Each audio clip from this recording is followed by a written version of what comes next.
കൊണ്ടുപോയി അവിടെ കൊണ്ടുപോയിട്ട് മടങ്ങി വരുന്ന അത്രയും സമയം വീണ്ടും ഈ പുസ്തകം എടുത്ത് വായിക്കുമായിരുന്നു. ഇവിടെ വരെ വന്നു, വീണ്ടും ആ പുസ്തകം പോക്കറ്റിൽ വെച്ച് അത് താഴ്ത്തി വെക്കാൻ തോന്നുന്നില്ല. അത്രയ്ക്ക് ഫയർ. അങ്ങനെ അവസാനം അദ്ദേഹം വിചാരിച്ചു, ഇത് ശരിക്കും അതിൻ്റെ ഒറിജിനൽ ലാംഗ്വേജിൽ വായിക്കണം. അതിൻ്റെ ഒറിജിനൽ ലാംഗ്വേജിൽ വായിക്കാൻ വേണ്ടി അദ്ദേഹം എന്ത് ചെയ്തു? സ്പാനിഷ് പഠിച്ചു. ഇത് പഠിക്കാൻ വേണ്ടി, ഈ പുസ്തകം വായിക്കാൻ വേണ്ടി ഒറിജിനൽ ലാംഗ്വേജിൽ. അതാണ് ഞാൻ ഇന്നലെ പറഞ്ഞു, ഗ്രീക്ക്, ലാറ്റിൻ, ഹീബ്രു ഒക്കെ കുറച്ച് പഠിക്കണം നല്ലതാണ്, അല്ലെങ്കിൽ വാക്കുകളെങ്കിലും പഠിക്കണം നല്ലതാണ്. അങ്ങനെ ഒറിജിനൽ ലാംഗ്വേജിൽ വായിക്കാൻ വേണ്ടി സ്പാനിഷ് പഠിച്ച് സ്പാനിഷ് ഭാഷയിൽ ജോൺ ഓഫ് ദ ക്രോസിൻ്റെ എല്ലാ പ്രബോധനങ്ങളും പഠിച്ച് അതിൽ ഡോക്ടറേറ്റ് എടുത്തു.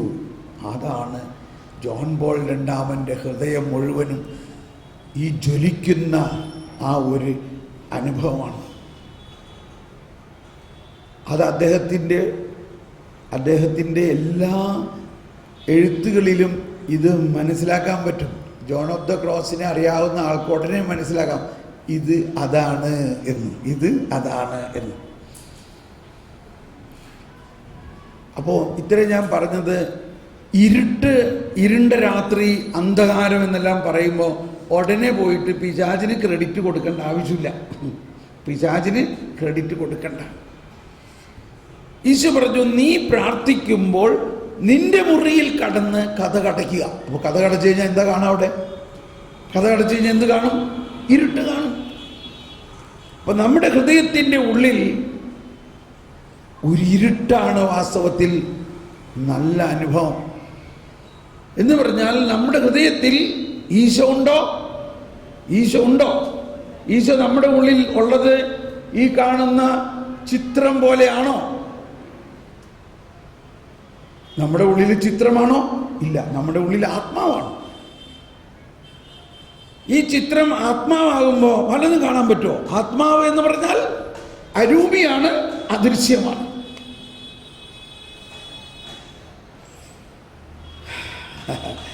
ജ്ഞാനത്തിൻ്റെ പുസ്തകം വായിച്ചല്ലോ ഇന്ന് രാവിലെ. ഇപ്പൊ മനസ്സിലാവുന്നുണ്ടല്ലോ, കർത്താവ് ഇപ്പോൾ ആരാണ്? അരൂപിയാണ്, ആത്മാവാണ്. അതാണ് ആത്മാവിലും സത്യത്തിലും ദൈവത്തെ ആരാധിക്കുന്നു. എന്താ സത്യം? സത്യം എന്ന് പറഞ്ഞാൽ ഈ സൃഷ്ടാവ് ഇന്ന് എൻ്റെ ഉള്ളിൽ ജീവിക്കുന്നു. അതാണ് സത്യം. എന്നാൽ എനിക്ക് കാണാൻ പറ്റുമോ? കാണാൻ പറ്റില്ല. പിന്നെ ഞാൻ എങ്ങനെയാ കാണുന്നു? വിശ്വാസത്തിലൂടെ കാണുന്നു. വിശ്വാസത്തിലൂടെ കാണുമ്പോൾ എന്ത് കാണും? ഒരു ഇരുട്ട്, രാത്രി. വിശ്വാസത്തിലൂടെ കാണുമ്പോൾ ഒന്ന് കണ്ണടച്ച് നിങ്ങളുടെ ഉള്ളിലേക്കൊന്ന് നോക്കിയേ. എന്നിട്ട് വിശ്വസിക്കുക, കർത്താവേ, ജീവിക്കുന്നവനായ കർത്താവ് എൻ്റെ ഉള്ളിലുണ്ട്, ഞാൻ വിശ്വസിക്കുന്നു. ഇപ്പം നമ്മൾക്ക് എന്തെങ്കിലും പടങ്ങളോ, നമുക്ക് ഇഷ്ടമുള്ള ഈശോയുടെ എന്തെങ്കിലും പടങ്ങളോ ഒക്കെ ആയിരിക്കാം നമ്മൾ ആദ്യം മനസ്സിൽ വരുന്നത്. എങ്കിൽ അത് മാറ്റുക. നമ്മുടെ ഉള്ളിൽ ഈശോ ഉള്ളത് പടമായിട്ടല്ല, ആത്മാവായിട്ടാണ്. അതാണ് പൗലോസ്ലീഹയുടെ ലേഖനങ്ങളിൽ പറയുന്നുണ്ട്, എന്നിൽ ക്രിസ്തു ജീവിക്കുന്നു. ക്രിസ്തു വിശ്വാസം വഴി നിങ്ങളുടെ ഹൃദയത്തിൽ വസിക്കുന്നതിനും, വിശ്വാസം വഴി ക്രിസ്തു നിങ്ങളുടെ ഹൃദയത്തിൽ വസിക്കുന്നുണ്ട്. വിശ്വസിക്കൂ. ഉണ്ടോ? ഉണ്ട്. എന്നാൽ കണ്ണടച്ച് നിങ്ങൾ ആ മുറിയുടെ ഉള്ളിൽ കയറി, അവിടെ ഈശോ ഉണ്ട്, എന്നാൽ നമുക്ക് കാണാൻ പറ്റുന്നില്ല. കാരണം ആ മണവാളൻ അദൃശ്യനാണ്. അപ്പോൾ ഇവിടെയാണ് നമ്മുടെ ആത്മാവ് മണവാട്ടിയാണ്. കർത്താവിൻ്റെ ആത്മാവ് മണവാളനാണ്. മണവാട്ടി എന്ന് പറഞ്ഞാൽ സ്ത്രീ ആയാലും പുരുഷനായാലും മനുഷ്യാത്മാവ് സ്ത്രീലിംഗമാണ് മണവാട്ടി, ദൈവാത്മാവ് മണവാളൻ. ഈ ദൈവാത്മാവായ മണവാളനും മനുഷ്യാത്മാവായ മണവാട്ടിയും സമ്മേളിക്കുന്ന ആ സ്ഥലമാണ് നമ്മുടെ ആത്മാവ്. അത് മണിയറയാണ്. മണിയറ കതകടച്ചു. ഇരുട്ടാണ് കാണുന്നത്, ഇരുട്ട്, രാത്രി. അപ്പോൾ ഈ ദൈവാത്മാവാകുന്ന ആ ദൈവാത്മാവിൻ്റെ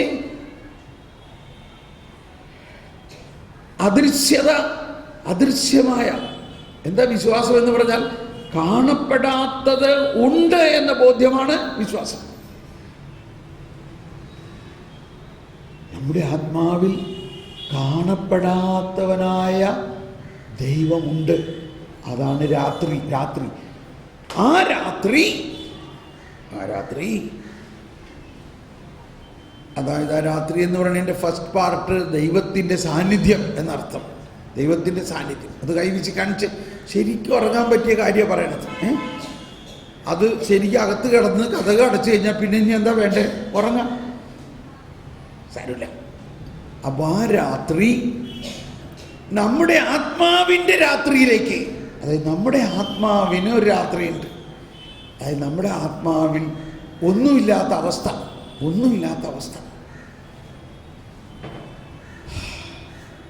ഇനിയൊന്ന് പാടിയേ. ഭാഷണമില്ല, വാക്കുകളില്ല, ശബ്ദം പോലും കേൾക്കാനില്ല,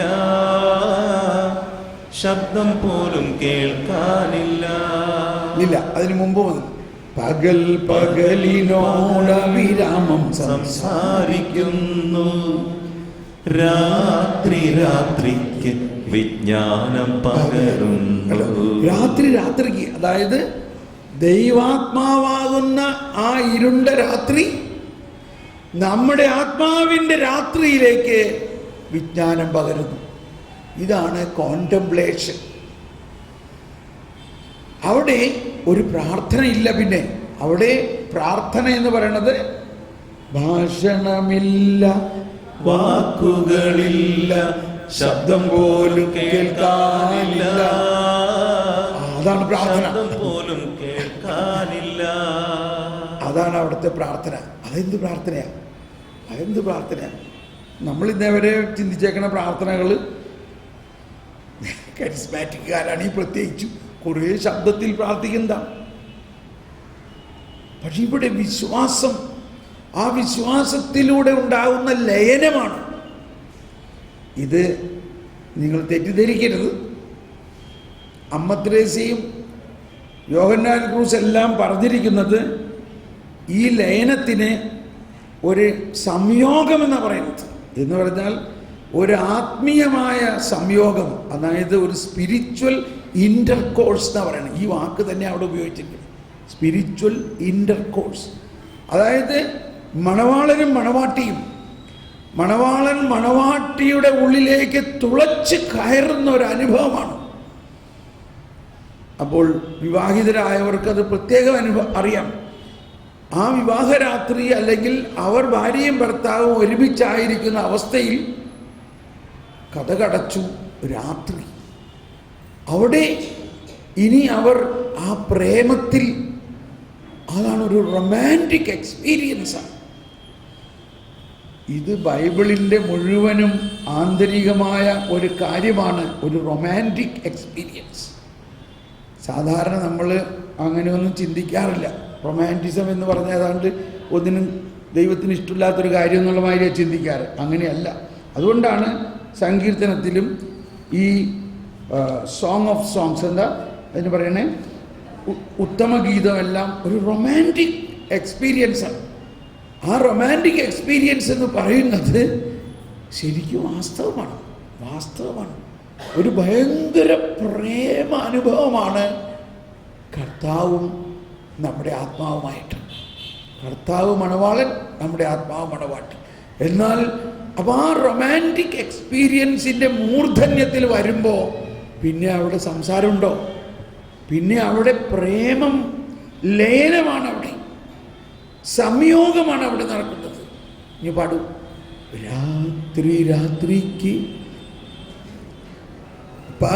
പകലിനോടവിരാമം സംസാരിക്കുന്നു, രാത്രി രാത്രിക്ക് വിജ്ഞാനം പകരുന്നു. കണ്ടോ? അപ്പൊ ആ സംയോഗത്തിൽ ദൈവത്തിൽ നിന്നുള്ളതെല്ലാം നമ്മുടെ ആത്മാവിലേക്ക് ഒഴുകുന്നു. മണവാളനുള്ളതെല്ലാം മണവാട്ടിക്ക് കിട്ടുന്നു. രാജാവിനുള്ളതെല്ലാം രാജ്ഞിക്ക് കിട്ടുന്നു.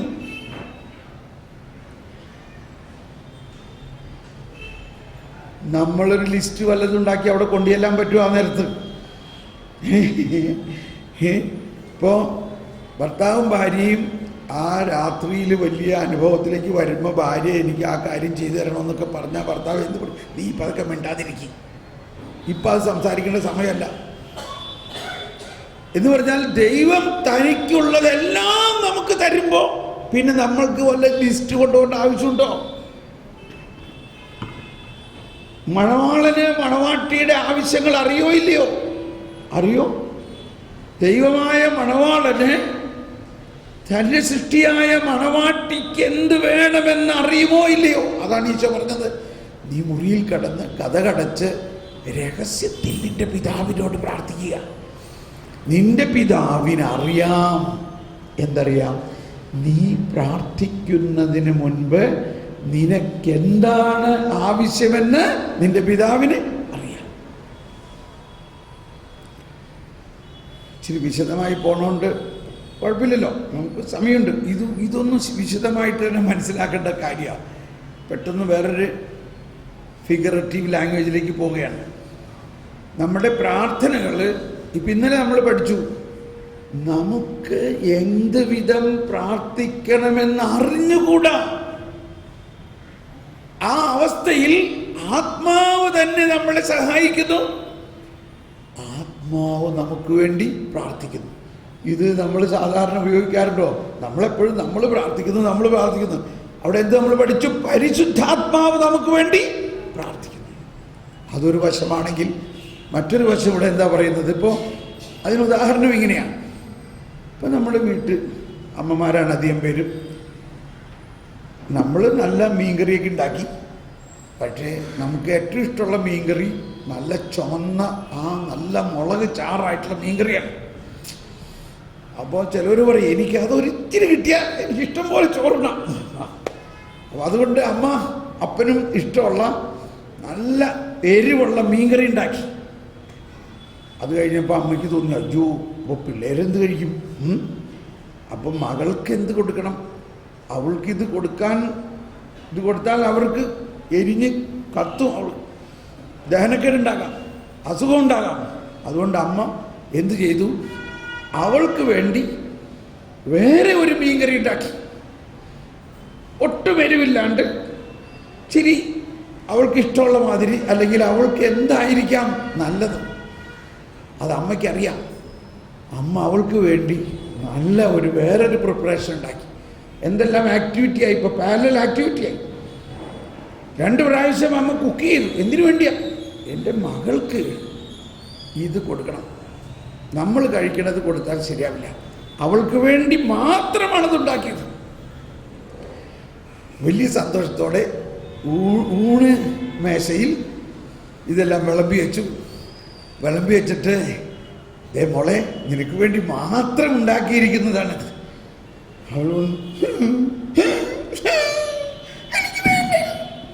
എന്താ അങ്ങനെ പറയണം? അതെന്താ? എനിക്ക് നിങ്ങൾ കഴിക്കുന്നത് തന്നെ തന്നാൽ മതി, എനിക്ക് അമ്മയും പപ്പയും കഴിച്ചെന്നെ മതി. അയ്യോ മോളെ, അത് കഴിച്ചാൽ നിന്റെ വയറെരിയ, നിനക്ക് കഴിക്കാൻ പറ്റില്ല.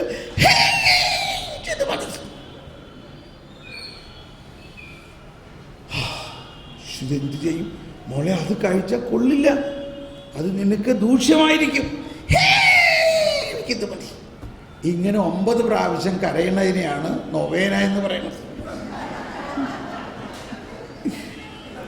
അങ്ങനെ അവള് എനിക്കിത് വേണ്ട, എനിക്കത് മതി, അങ്ങനെ 9 പ്രാവശ്യം കരഞ്ഞു കഴിഞ്ഞപ്പോ അപ്പം പറഞ്ഞു, എന്നാ പിന്നെ അത് ചോദിക്കണത്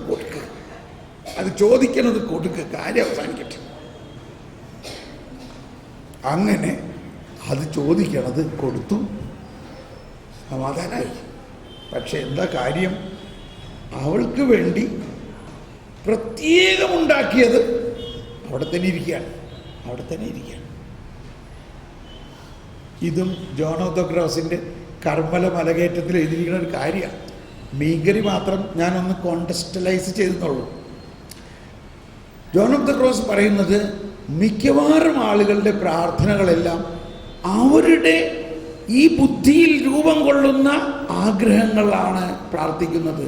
എന്നാൽ അതിനേക്കാൾ 1000 മടങ്ങ് വലിയ ദൈവത്തിൻ്റെ സൃഷ്ടാവിൻ്റെ പദ്ധതി അനുസരിച്ച് അവർക്ക് വേണ്ടി ഒരുക്കിയിരിക്കുന്നത് കണ്ണ് കാണുകയോ മനുഷ്യ മനസ്സ് നിരൂപിക്കുക പോലും ചെയ്യാത്ത അത്രയും വലിയ അനുഗ്രഹങ്ങളാണ്.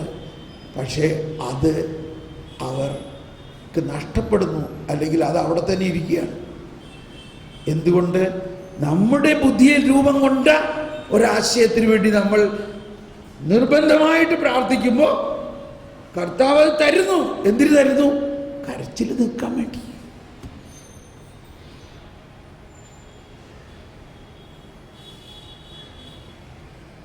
ഇന്നു മുതൽ ഈ പ്രാർത്ഥനയ്ക്കൊന്ന് മാറ്റി വെച്ചുകൊണ്ട്, കർത്താവേ, ഞാൻ ആഗ്രഹിക്കുന്നതിനേക്കാളും ചിന്തിക്കുന്നതിനേക്കാളും വലിയ കാര്യങ്ങൾ അങ്ങ് എനിക്ക് വേണ്ടി തയ്യാറാക്കി വെച്ചിട്ടുണ്ട്. അതാണ് പൗലോസ് ശ്ലീഹ 1 കൊരിന്ത്യർ 2-ാം അധ്യായം 9-ാമത്തെ വചനത്തിൽ പറയുന്നത്, ദൈവം തന്നെ സ്നേഹിക്കുന്നവർക്കായി ഒരുക്കിയിരിക്കുന്നത് കണ്ണുകൾ കാണുകയോ കാതുകൾ കേൾക്കുകയോ മനുഷ്യ മനസ്സ് നിരൂപിക്കുക പോലും ചെയ്യാൻ പറ്റാത്ത വലിയ കാര്യമാണ്.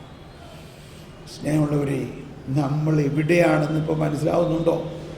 എന്തുകൊണ്ടാണ് നമ്മൾ 40 ധ്യാനം കൂടിയ ആൾക്കാരും ഇവിടെ ഉണ്ടാകാം, പക്ഷേ നമ്മൾ വിചാരിക്കണമായൊരു ജീവിതം നീങ്ങുന്നില്ല. ഇത്രയെല്ലാം കഴിഞ്ഞിട്ട് നമുക്കൊരു ആത്മസംതൃപ്തിയില്ല, ഒരാത്മീയ സന്തോഷമില്ല. കാരണം ഈ ധ്യാനങ്ങളിലെല്ലാം നമ്മളൊരു നിയോഗം വെച്ച് പ്രാർത്ഥിച്ചു, ആ നിയോഗം കിട്ടി. പക്ഷേ അതിനേക്കാൾ 1000 മടങ്ങ് വലിയ കാര്യങ്ങൾ കർത്താവ് നമുക്ക് വേണ്ടി ഒരുക്കിയിരിക്കുന്നത് അവിടെ ഇരിക്കാനെപ്പോഴും. അത് ആർക്കും കൊടുക്കാൻ പറ്റില്ല, കർത്താവ് ആർക്കു വേണ്ടി ഉണ്ടാക്കിയതാ? നമുക്ക് വേണ്ടി. അതവിടെ തന്നെ ഉണ്ട്, അതിപ്പോഴും കിട്ടാം. എന്ത് ചെയ്യണം? ചെറിയൊരു വ്യത്യാസം. കർത്താവേ, എൻ്റെ ഇഷ്ടമല്ല. കണ്ടോ, ഇന്നലെ നമ്മൾ പറഞ്ഞില്ലേ, തന്നെ പരിത്യജിക്കുക. എൻ്റെ ഇഷ്ടമല്ല, നീ ചോദിക്കുന്നതിന് മുമ്പ് തന്നെ നിനക്ക് വേണ്ടി ദൈവം ഒരുക്കി വച്ചിട്ടുണ്ട്. ഒരു മിനിറ്റ് ഒന്ന് കണ്ണടച്ച് അങ്ങനെ ഒന്ന് പ്രാർത്ഥിച്ചേ. എന്നിൽ വസിക്കുന്ന പരിശുദ്ധാത്മാവേ, എന്നിൽ വസിക്കുന്ന ഈശോയേ, എന്നിൽ വസിക്കുന്ന പിതാവേ, എന്റെ ഇഷ്ടമല്ല, എന്റെ ആഗ്രഹമല്ല, ഞാൻ ചോദിക്കുന്നതിന് മുൻപ് തന്നെ അങ്ങ് ഒരുക്കി വെച്ചിരിക്കുന്നത് അത് ഞാൻ ഇഷ്ടപ്പെടുന്നു. അതെനിക്ക് തായോ, അത് ഞാൻ സ്വീകരിക്കാൻ തയ്യാറാണ്. ഒന്ന് സ്തുതിച്ച് അതെനിക്ക് തായോ. കണ്ണ് കാണാത്തതും കാത് കേൾക്കാത്തതും മനുഷ്യ മനസ്സ് നിരൂപിക്കുക പോലും ചെയ്യാത്ത അതെനിക്ക് തായോ.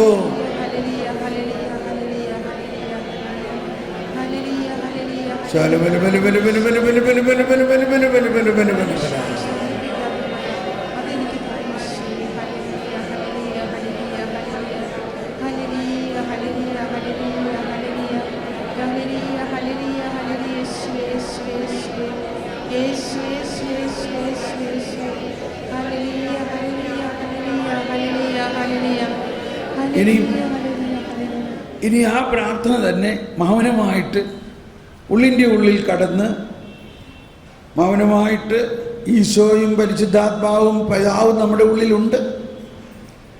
അവിടെ ഒന്നും കാണരുതിപ്പോൾ, ഈശോയുടെ ഒരു ചിത്രം കാണരുത്. കാരണം ഈശോ ആത്മാവായിട്ടൊരു വ്യക്തിയായിട്ട് നമ്മുടെ ഉള്ളിലുണ്ട്. ആ വ്യക്തി നമ്മളെ സ്നേഹിക്കുന്നു, ആ വ്യക്തി നമുക്ക് വേണ്ടി എല്ലാം ഒരുക്കി വച്ചിരിക്കുന്നു. ആ വ്യക്തി അത് നമുക്ക് മാത്രമേ തരാൻ പറ്റുള്ളത്. ആ വ്യക്തിയെ നാം സ്നേഹിക്കുക, അതാണ് ഒന്നാം പ്രമാണം. എല്ലാറ്റിനും ഉപരിയായി നീ എന്നെ സ്നേഹിക്കുക.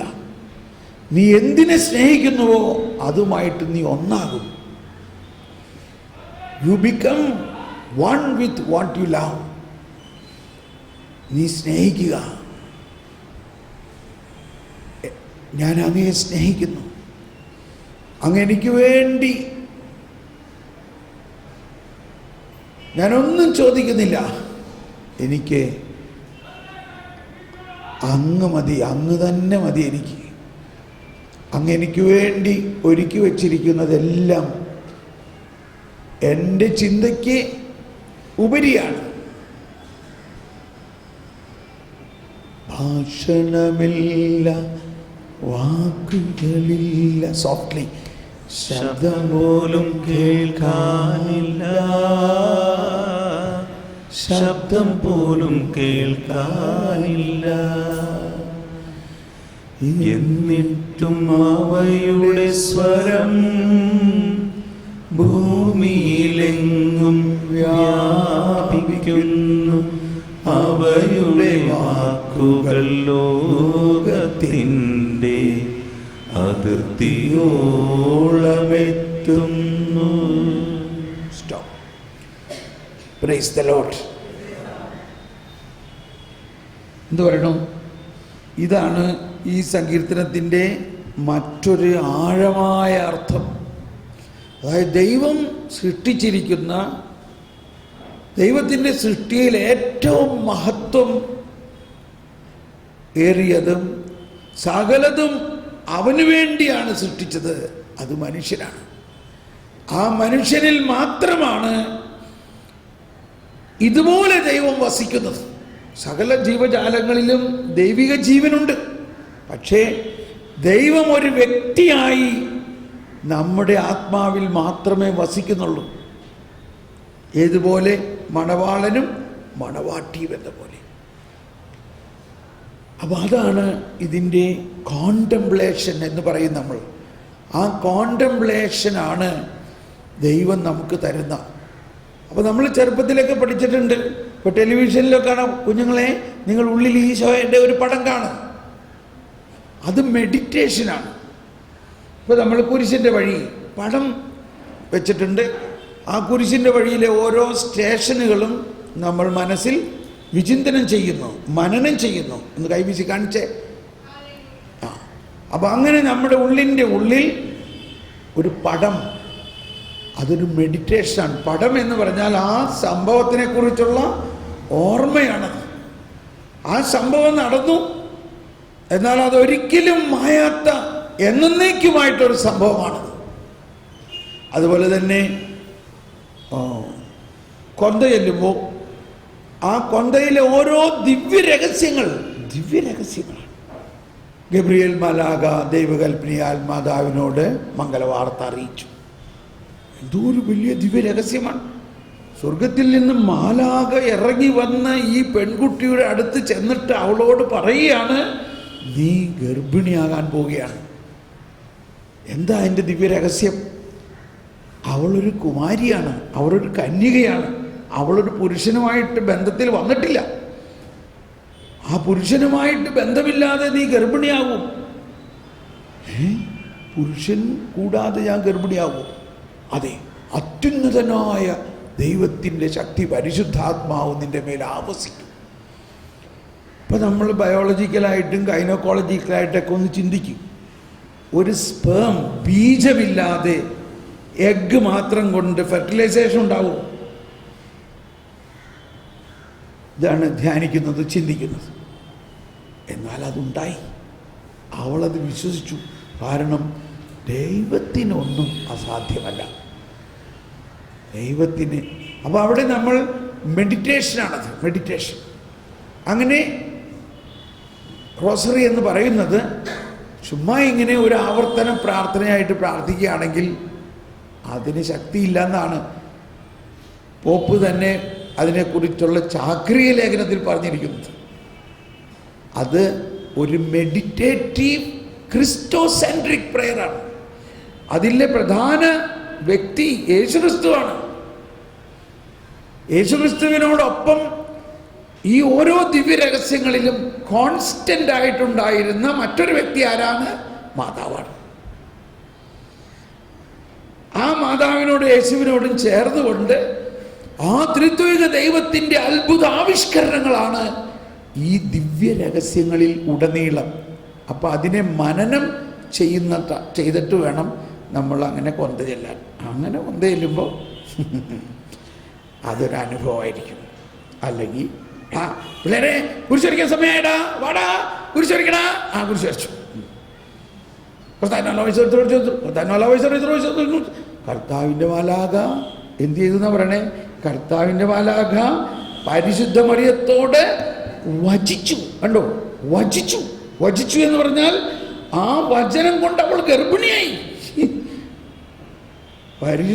കർത്താവിൻ്റെ മാലാഖ പരിശുദ്ധ മറിയത്തോട് വചിച്ചു.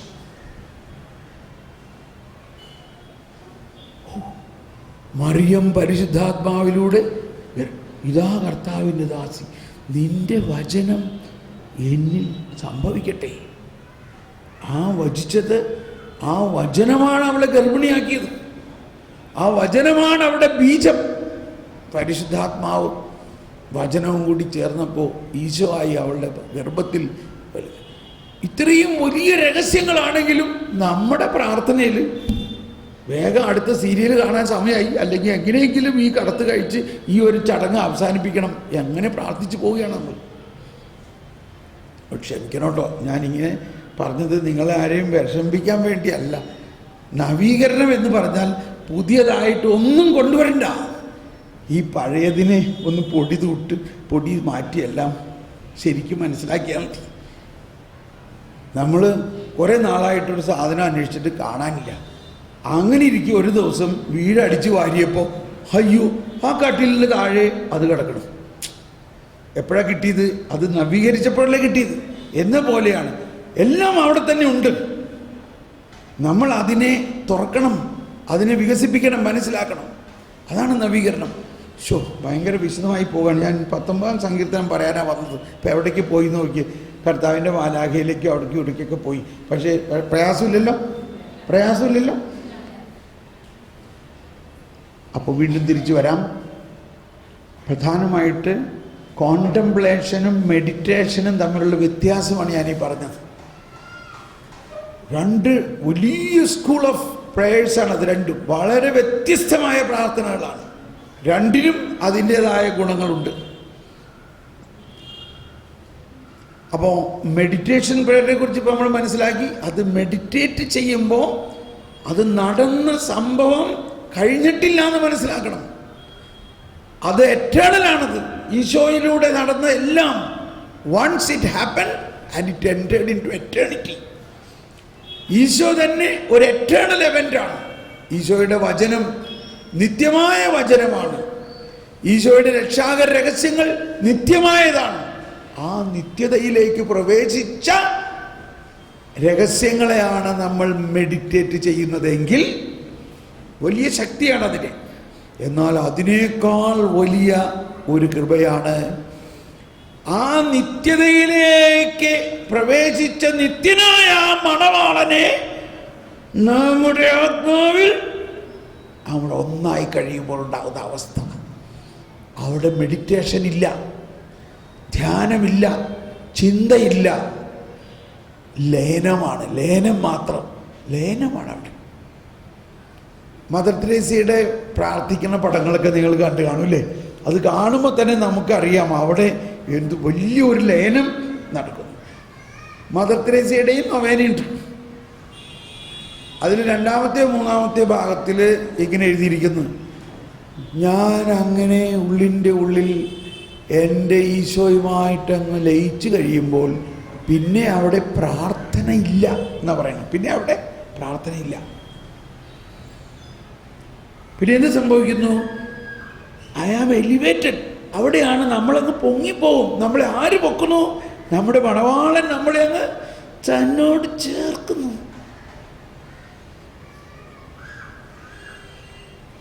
രാത്രി രാത്രിക്ക് രാത്രി, പകൽ പകലിനോട് അവിരാമം സംസാരിക്കുന്നു. രാത്രി രാത്രിക്ക് വിജ്ഞാനം പകരുന്നു. ഭാഷണമില്ല, വാക്കുകളില്ല, ശബ്ദം പോലും കേൾക്കാനില്ല, ശബ്ദം പോലും കേൾക്കാനില്ല. ഒന്നുകൂടി ഒരു സോഫ്റ്റ് ആയിട്ടൊന്ന് പാടിയ.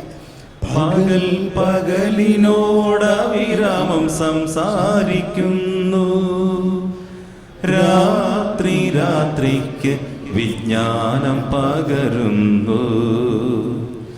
ഭാഷണമില്ല, വാക്കുകളില്ല, ശബ്ദം പോലും കേൾക്കാനില്ല,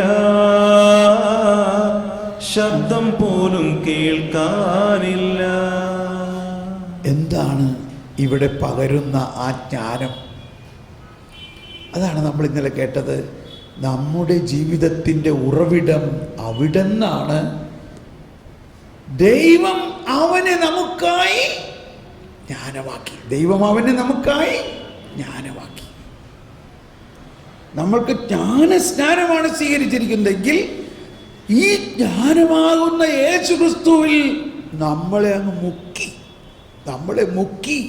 ആ ജ്ഞാനമാകുന്ന യേശു മണവാട്ടിയായ നമ്മളിലേക്ക് ലയിച്ചു, നമ്മളെ സ്വന്തമാക്കി കഴിഞ്ഞിരിക്കുന്നു. നമ്മളിനി ആരുടെയാ? നമ്മുടെ മണവാളൻ്റെയാ. നമ്മുടെ മണവാളൻ ചില്ലറ ആളാണോ? രാജകുമാരനാണ്. അപ്പോൾ രാജാവാണ്. രാജാവാണെങ്കിൽ നമ്മൾ ആരാ? പറയാൻ ഇച്ചിരി താണം തോന്നുമായിരിക്കും. ഒന്ന് പറഞ്ഞ്, നമ്മൾ ആരാ? രാജ്ഞിയാണ്.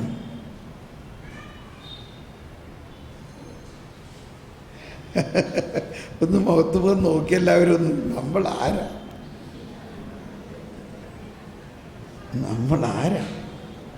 അതാണ് നമ്മൾ ഇന്നലെ പറഞ്ഞു. നമ്മൾ ആരെന്നും ദൈവം ആരെന്നും അറിയുന്നതിനെയാണ് ധ്യാനം എന്ന് പറയുന്നത്.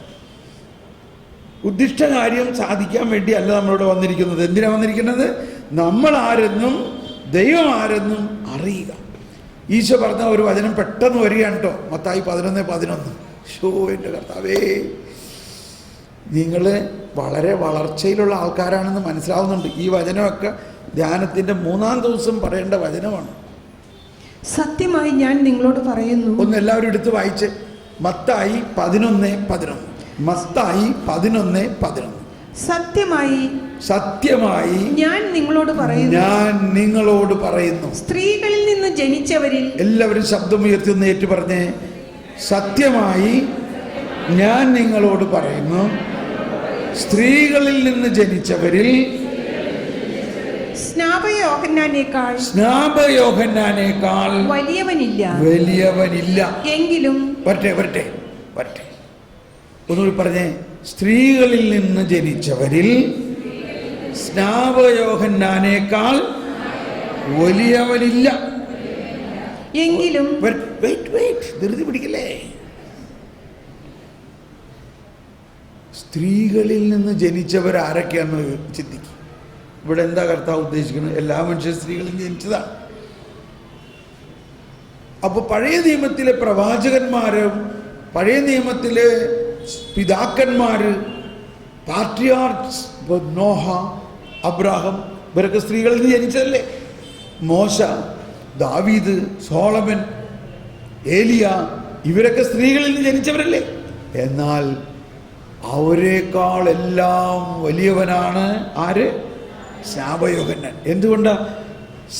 അവരെല്ലാവരും വരാനിരിക്കുന്ന യേശുവിനെ കുറിച്ച് പ്രഘോഷിച്ചു. മോശ പറഞ്ഞു, എന്നെ അല്ല നിങ്ങൾ അനുസരിക്കേണ്ടത്, എന്നേക്കാൾ വലിയ ഒരു പ്രവാചകനെ നിങ്ങളിൽ നിന്ന് തന്നെ ദൈവം കൊണ്ടുവരും. അവൻ പറയുന്നതാണ് കേൾക്കേണ്ടത്. അതാരെക്കുറിച്ചാ? കർത്താവ് ഈശോ മിശിഹായെ കുറിച്ചാണ്. അപ്പൊ അവരെല്ലാവരും പ്രവചനങ്ങൾ നടത്തി. എല്ലാവരും ആഗ്രഹിച്ചിരുന്നതായിരുന്നു ഈ മഹാനെ ഒന്ന് കാണാനായിട്ടില്ലേ? ഇല്ലേ? യെശയ്യാ എഴുതി, കന്യക ഗർഭം ധരിച്ച് ഒരു പുത്രനെ പ്രസവിക്കും, അവൻ എമ്മാനുവേൽ. യെശയ്യാ ജീവിതകാലത്തിൽ ഇത് കാണാൻ കൊതിച്ചിട്ടുണ്ടാവില്ലേ? പക്ഷേ യെശയ്യായുടെ കാലം കഴിഞ്ഞ് എത്ര 100 വർഷം കഴിഞ്ഞിട്ടാണ് ഇതുണ്ടായത്. അതാണ് ഈശോ തന്നെ പറയാറുണ്ട്, അനേകം പ്രവാചകന്മാർ കാണാൻ കൊതിച്ചതാണ് നിങ്ങൾ ഇപ്പോൾ കാണുന്നത്. പക്ഷെ അങ്ങനെ ഈ സ്ത്രീകളിൽ നിന്ന് ജനിച്ചവരിൽ അവർ ഇത്രയും വലിയ പ്രവാചകന്മാർക്ക് ആർക്കും ലഭിക്കാത്തൊരു ഭാഗ്യമാണ് ആർക്ക് ലഭിച്ചിരിക്കുന്നത്? സ്നാപകയോഹന്നാൻ. സ്നാപകയോഹന്നാൻ ആ രീതിയിൽ അവസാനത്തെ പ്രവാചകനും ഈശോയെ നേരിട്ട് കാണുക മാത്രമല്ല ഈശോയെ. അതുകൊണ്ടാണ് സ്നാപകൻ എന്ന് പറയുന്നത്. സ്നാപകൻ എന്ന് പറയുന്നത് മറ്റുള്ളവരെ സ്നാനപ്പെടുത്തിയതിൻ്റെ കാര്യത്തിലല്ല, കർത്താവ് ഈശോ മിശിഹായെ സ്നാനപ്പെടുത്തി. എന്തോ ഒരു വലിയ കാര്യമാണില്ലേ. പക്ഷേ കർത്താവ് ഈ വചനം പറയുന്നതിൻ്റെ ക്ലൈമാക്സ് അവിടെയല്ല. സ്നാപകനെ പുകഴ്ത്തി പറയാൻ വേണ്ടിയൊന്നും അല്ല ഇത് പറയണത്. ഇനി അടുത്ത ഭാഗം വായിക്കും. എങ്കിലും സ്വർഗ്ഗരാജ്യത്തിലെ ശബ്ദമുയർത്തി, എങ്കിലും ഒച്ചുകൂടി അല്പം കൂടി ശബ്ദമുയർത്തി, എങ്കിലും സ്വർഗരാജ്യത്തിലെ ഏറ്റവും ചെറിയവൻ അവനേക്കാൾ വലിയവനായിരിക്കും. ആരെക്കാൾ? ഈ സ്നാപകയോഹന്നാനേക്കാൾ. സ്നാപകയോഹന്നാനാണെങ്കിൽ എല്ലാവരിലേക്കാളും വലിയവനാണ്. എന്നാൽ സ്വർഗരാജ്യത്തിലെ ഈ ചെറിയവൻ അവനേക്കാൾ വലിയവനായിരിക്കും. ചേടപ്പ അതാരത്? അത് ഏത് വിശുദ്ധനാ? അതാരാണത്? ആരാ? നമ്മളാണ്. Praise the Lord. വിശ്വസിക്കാൻ ഇച്ചിരി ബുദ്ധിമുട്ട് തോന്നുന്നുണ്ടല്ലേ? ഇങ്ങനെയാണ് കർത്താവ് നമ്മളാവുന്ന ഒരു വിശ്വാസിയെ കാണുന്നത്. അപ്പൊ എന്തുകൊണ്ടാണ് സ്വർഗരാജ്യത്തിൽ ചെറിയവൻ എന്ന്